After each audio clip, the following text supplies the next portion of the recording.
Welcome to Mont Saint Michel, one of France's most iconic and breathtaking landmarks. Located in Normandy, Mont Saint Michel is a small rocky island with a rich history dating back to the 8th century. Surrounded by its bay, which boasts one of the greatest tidal ranges in the world, access to the Mont Saint Michel is limited to a few options.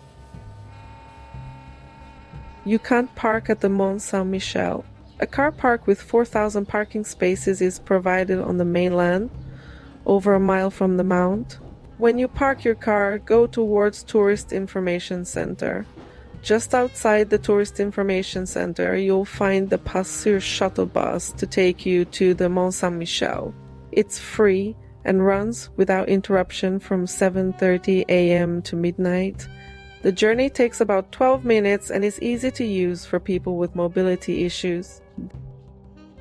If you decide to walk, it should take approximately 40 to 50 minutes to reach the mount.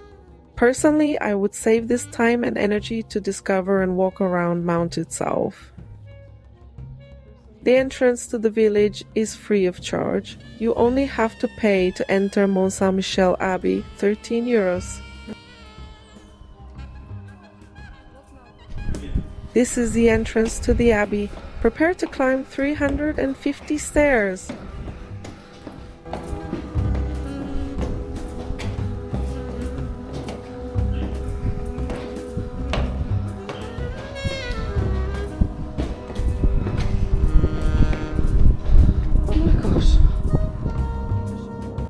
Welcome to the Benedictine Abbey of Mont Saint Michel, a marvel of medieval architecture and a beacon of spiritual history in Normandy, France.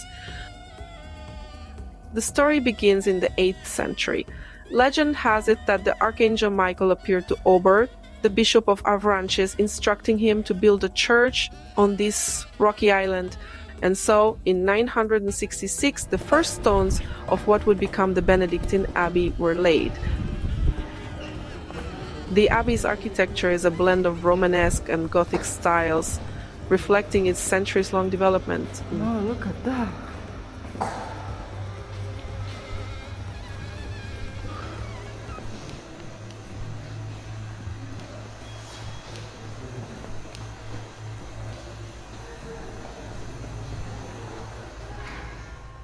Now we are climbing the stairs known as Grand Dagger up to the South Gaultier Terrace.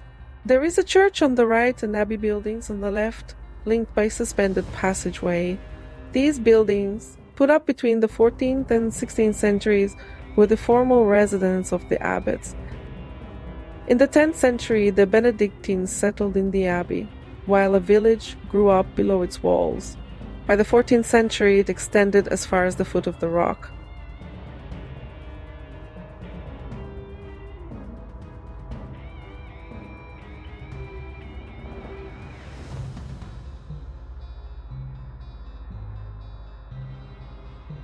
We reach the west terrace that consists of original parvis of the Abbey church and the nave destroyed in 18th century following a fire. The classical facade was rebuilt in 1780. From here you have a general view over the bay.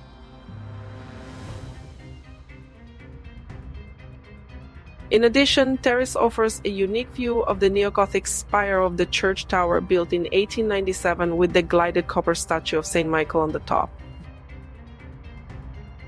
Let's go inside Abbey Church that has been built in the early decades of the year 1000. It was constructed on the top of the rock, 80 meters above sea level, on a platform 80 meters long. The nave has an elevation of 3 levels, arches, galleries, and tall windows. The Benedictine monks lived a life of strict religious devotion here, following the rule of Saint Benedict, which emphasized prayer, work, and communal living. The abbey became a center of learning and culture during this time.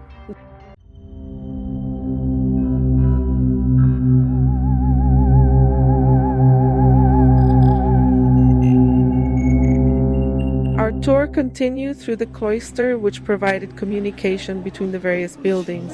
The cloister is located at the top of a building known as the Merveille, built at the beginning of the 13th century. The galleries of the cloister have been constructed to make them light in weight. A double row of small columns, slightly out of line, creates ever-changing views. Now we are looking at refectory, where the monks had their meals in silence, whilst one of them gave reading from the pulpit on the south wall. The side walls of this room have narrow windows invisible from the entrance.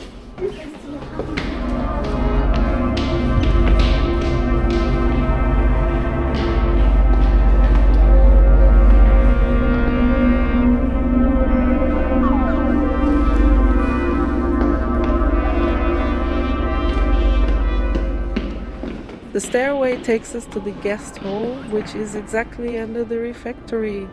This room was designed for receiving royalty and nobility.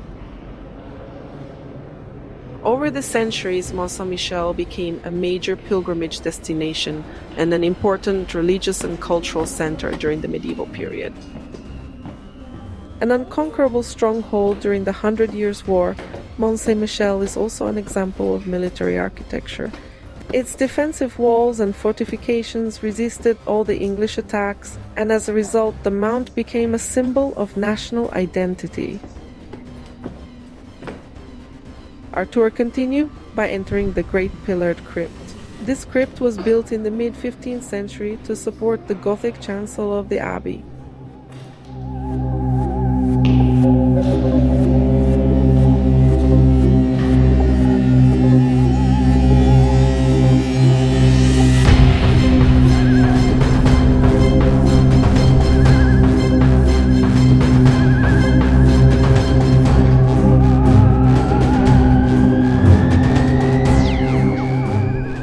We then enter the St. Martin Crypt, which was built after year 1000 to serve as a foundation for the south arm of the transept of the Abbey. This crypt has a vault with an impressive 9-meter span.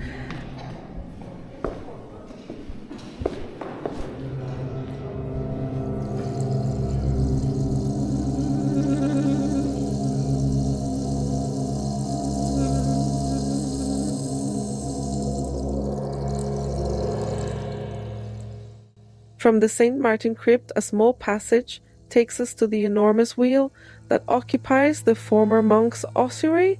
Ossuary is a building or vault in which humans' bones exhumed from a churchyard are preserved. This wheel was installed around 1820 in order to hoist provisions to the prisoners held in the abbey when it was turned into a prison. It is a replica of the pulleys used for hoisting building materials in the Middle Ages.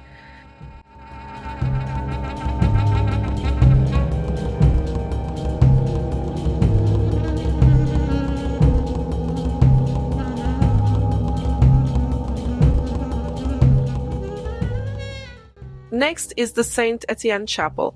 This chapel is situated between the infirmary, which collapsed in the early 19th century, and the monks' ossuary. This was the chapel of the dead. It was in this chapel that the monks would mourn their friends and colleagues who passed away.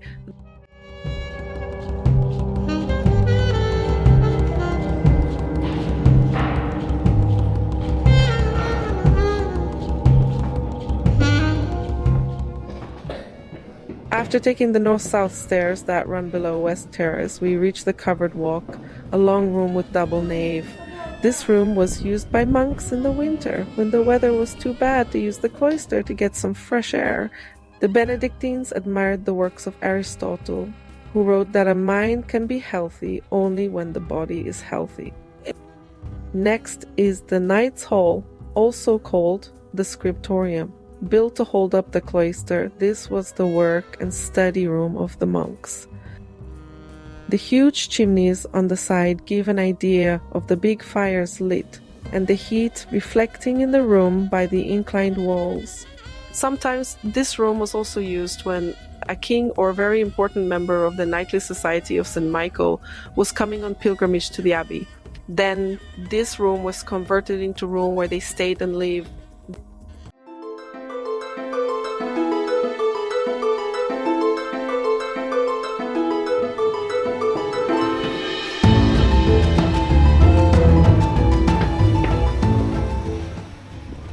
Classified as historic monument in 1874, it underwent major restoration work.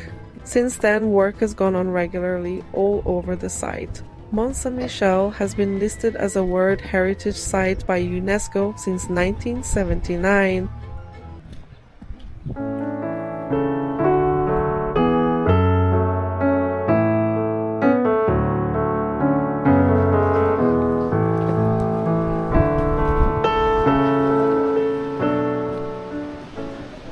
During the occupation of France in World War II, German soldiers occupied Mont Saint Michel, where they used Saint-Aubert Church as a lookout post. The island was a major attraction for German tourists and soldiers, with around 325,000 German tourists from July 18, 1940, to the end of the occupation of France.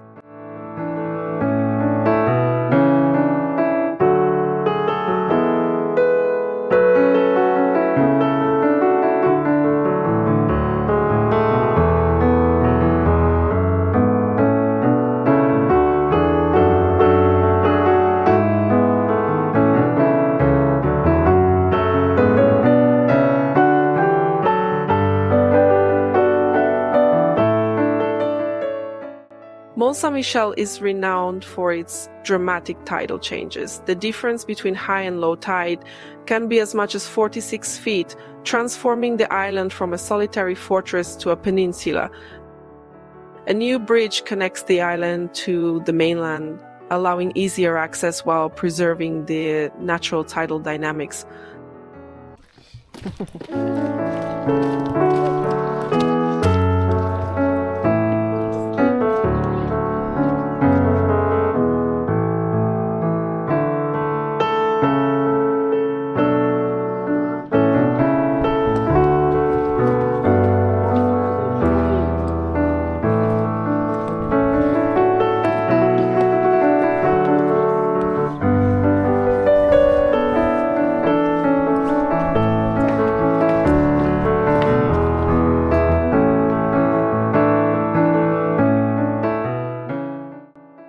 Today, Mont Saint Michel attracts over 3 million visitors annually. From exploring the narrow streets to taking in panoramic views from the Abbey, there's something magical for everyone. Thank you for watching. Please do not forget to like and subscribe for more travel videos.